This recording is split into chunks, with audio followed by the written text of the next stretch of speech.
Hallo und herzlich willkommen zu unserem ersten Q&A hier auf unserem Outpost One YouTube-Kanal. Ich bin Marc Langrock und werde mich heute euren Fragen stellen. Und bevor wir loslegen, möchte ich mich einmal sehr herzlich dafür bedanken, dass ihr so viele Fragen über unsere Instagram-Seite an uns gerichtet habt. Ihr werdet sicherlich verstehen, dass wir jetzt nicht alle Fragen beantworten können.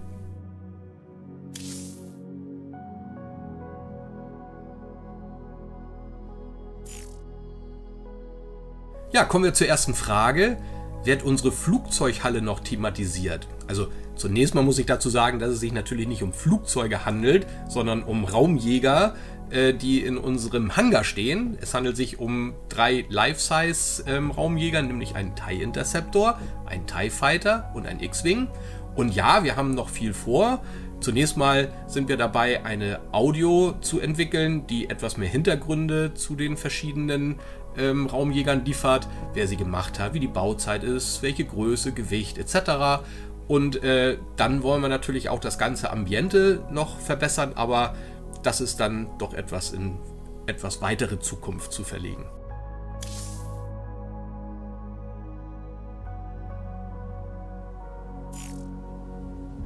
Welche Kulisse hat am längsten gedauert?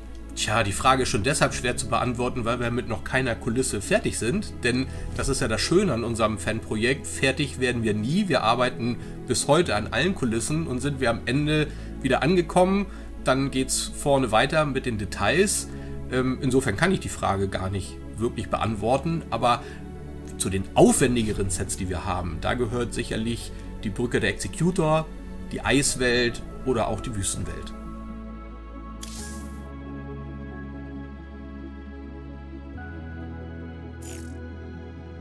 Tja, was ist am wertvollsten in der Ausstellung? Also da muss ich zu sagen, ist natürlich alles unbezahlbar. Und zwar schon deshalb, weil es ideelle Werte hat, die man ohnehin gar nicht bestimmen kann.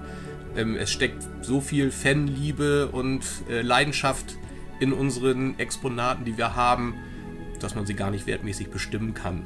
Was ich allerdings sagen kann, ist, dass wenn man beispielsweise unseren R2D2 mal nimmt, der ist vollständig aus Aluminium gebaut. Ich würde sagen, allein die Materialkosten belaufen sich sicherlich auf ca. 15.000 Euro. Nur das sagt noch gar nichts, denn da stecken so ungefähr 3 Jahre Bauzeit drin. Da ist jetzt natürlich nicht jeden Tag Vollzeit dran gearbeitet worden, aber 3 Jahre kontinuierlich ist an diesem R2 gebastelt worden. Und ja, wie will man das bewerten?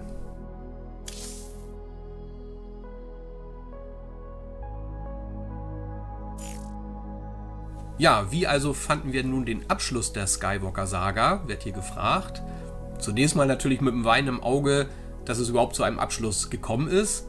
Aber ich muss sagen, ich habe die neue Trilogie genossen und fand es ganz großartig, neue Filme sehen zu dürfen.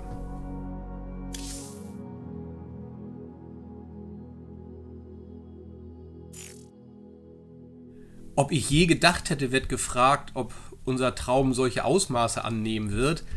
Naja, das kann natürlich überhaupt niemand vorhersehen. Ich sage immer, wir selber befinden uns auf einer Abenteuerreise, die uns mit sich nimmt, und wir sind selbst immer ganz gespannt, wohin uns das noch führen wird.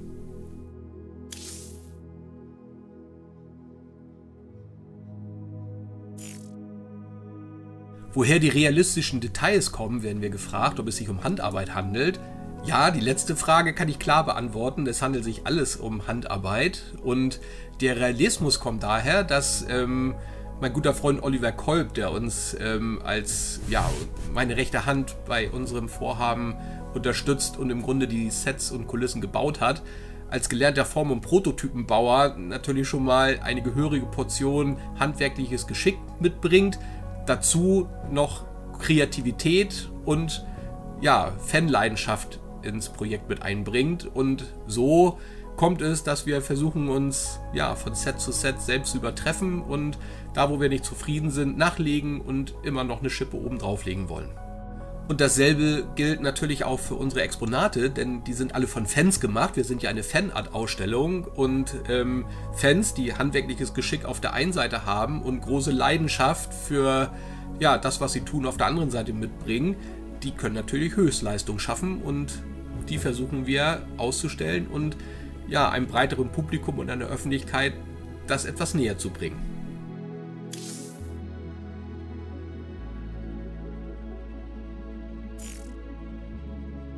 Ob man unsere Tour auch mit dem eigenen Kostüm besuchen kann, werden wir gefragt. Na klar, was wären wir für eine Fanausstellung, wenn die Besucher nicht mit Kostüm kommen dürften? Wir sind sehr gespannt darauf, was für tolle Kostüme ihr macht und sind uns sicher, dass ihr genauso viel Liebe und Leidenschaft in die Kostüme steckt, wie wir in unsere Exponate. Und wir freuen uns über jeden, der ja, sein Kostüm bei uns zeigt.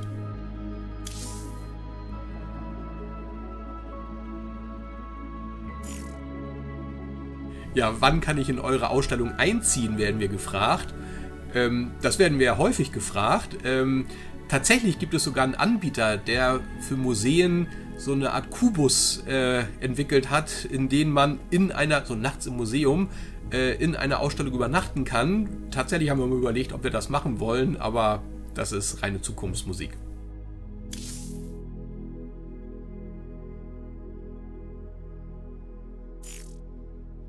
Wird es in absehbarer Zeit eine Erweiterung zu der Serie Mandalorian geben, werden wir gefragt. Diese Frage ist zum Teil jedenfalls überholt, weil wir haben tatsächlich schon ein Set, denn es hat uns natürlich in den Fingern gejuckt, zum Mando was zu machen. Kommt her, schaut es euch an, ich denke, das ist schon ziemlich cool geworden, aber wir haben natürlich auch noch weitere Pläne, da müsst ihr euch aber überraschen lassen.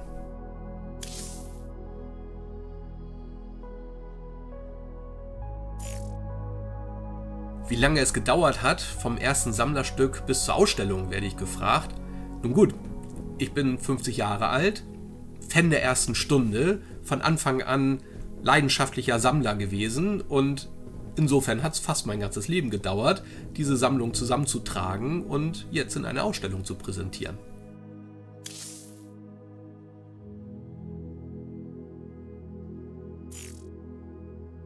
Welches Projekt als nächstes für die Ausstellung geplant ist, werde ich jetzt gefragt. Da haben wir uns was ganz Besonderes überlegt, und zwar unser Liebhabergang, so nennen wir ihn. Das ist der Gang, wo die ganzen Raumschiffmodelle stehen. Der erfreut sich so großer Beliebtheit, dass wir uns gedacht haben, lass uns doch eine zweite Ausstellung machen, in der wir nicht Life-Size machen, sondern in der wir in den Maßstab 1:6 gehen. Dort lassen sich dann kreative Sachen umsetzen, die in Lebensgröße einfach nicht möglich sind, und da können wir uns so richtig austoben. So, damit sind wir am Ende unserer Frageliste angekommen. Ich hoffe, ich konnte euch durch meine Antworten einen kleinen Einblick in unser Projekt gewähren und ich würde mich freuen, euch bei uns demnächst begrüßen zu dürfen.